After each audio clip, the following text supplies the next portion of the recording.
6:15, 6 o'clock sometime this morning from the chief of police telling me that Front Street was on fire and asked me to come down as soon as possible. When I arrived, the buildings where Limping Jane and Buzz's Roost were located were fully involved in the flames. My name is Georgetown. I'm the fire chief for the city of Georgetown. It's Joeytanner. As Sam told you, at 5:27 this morning, we arrived on scene here, had heavy fire in the back on the boardwalk side of the buildings here on Front Street. Our initial attack was through the rear of the building to knock the fire down. In the meantime, we had reported victims trapped on the second floor. We also had people coming out of the buildings. We concentrated all of our efforts on making sure everybody was accounted for. So you will hear some say it took a while to get the ladder up in the air. Those people were trying to look for victims in the building, okay? The fact is that we had a serial report of one person missing. We have now accounted for everyone. According to the owner of one of the businesses here, everyone in his building has been accounted for.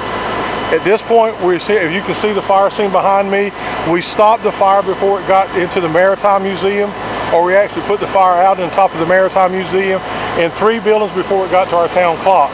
It looks at this time that we have 8 buildings that's been destroyed. The cleanup here will be going on for the next day or so. It could be 2 to 3 days. We have talked with the police department. We have structural engineers coming in. But what the police has done is called for SLED and ATF to come in because of the magnitude of the fire to help us determine the cause. I will say that after we arrived on the scene, we were getting ready to make entry into one of the buildings here. We had an explosion who blew out the front wall. As you can see, the biggest building here behind us, the wall in the middle of the street. We had 3 firefighters in front of the building when it blew out, knocked 2 of them down. Both of them, all 3 firefighters are fine. We have had a couple of firefighters treated for heat exhaustion for being here so long. What we've done with the 10 fire departments here is we've boosted our water supply. Our water system is pumping all the water it can. We've actually have an engine set up on the waterfront side to draft water and help pump water onto this fire. As you see, what we have now is simply the aerial ladders up. It's just too dangerous to put people in those buildings to do the final investigation.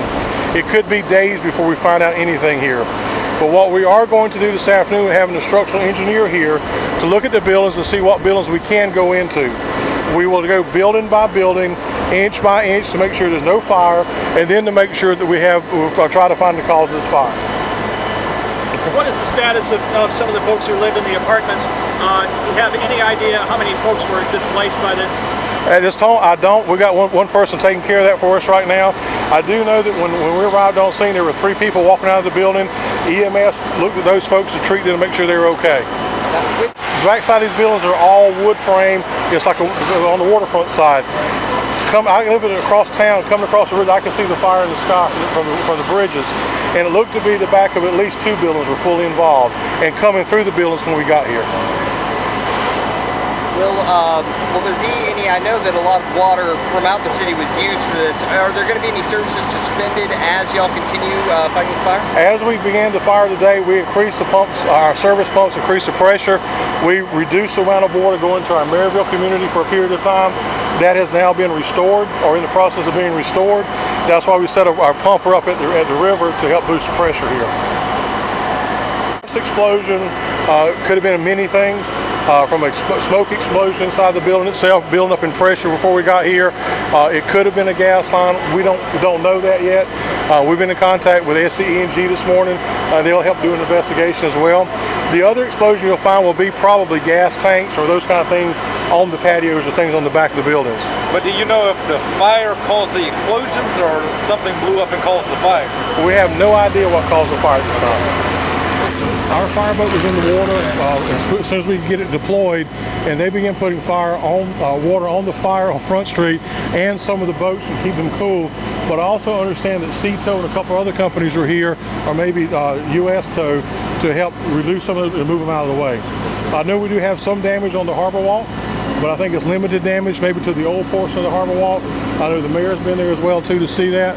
But I think right now that we're kind of in a mode now that we had the fire sustained to a certain area. Now we're going to take the time to go bit by bit to make sure the fire is completely extinguished. As you can see from the destruction behind us, the fire went from building to building. In the older construction, there are no such thing as sprinkler systems being installed there. I will tell you that the Maritime Museum at the very end has a sprinkler system installed during the renovations. But what I can also tell you is that that building, we supported the sprinkler system there if the fire got into that building itself. But the older buildings did not. It has a common attic in those buildings, and the fire jumped from one building to the other. As it came from the Harbor Walk side, it went up into the attic and started going across the buildings. Yes, that is a definite challenge. It's kind of like your worst case scenario of being down here on Front Street. One fire starting, I think we're very fortunate to stop it where we stopped it, because we don't have a full block. We have 8 buildings out of this block destroyed. Right in the middle of the fire area that had just recently opened. They had 40 some odd employees who are obviously they're all out of work. This was a very important area on our Front Street for retail and restaurants. Several restaurants were involved. So it's going to be a tremendous blow to the city, and we're going to have to work hard and work together to fix it and get it straight. So in fact, this gives us maybe more of an impetus to get the Wooden Boat Show done and on. Of course, we're going to have our Bridge to Bridge run in a week or two also. So we certainly hope all our scheduled events will take place and be successful. And maybe we can use this as sort of a rallying cry to accentuate those things. Yeah. There are quite a few agencies that have come out to assist us today, thankfully. In addition to City Fire and County Fire and Midway, of course, we have the Sheriff's Office, we have City Police, we have Surfside Fire, Andrews Fire, Horry County Fire and Rescue, Merle's Inlet-Garden City, and I've been told that there may be some trucks from Williamsburg County as well. So people have been very generous in offering their help and support today, and of course we're very grateful. I'm Nancy Conley, Nancy-Conley. I'm the Executive Director of the Coastal South Carolina chapter of the American Red Cross. We're here today to assist our first responders as well as those who have been displaced by this tragic fire. Currently, we are in the process of feeding and hydrating the first responders as asked by the County Emergency Management.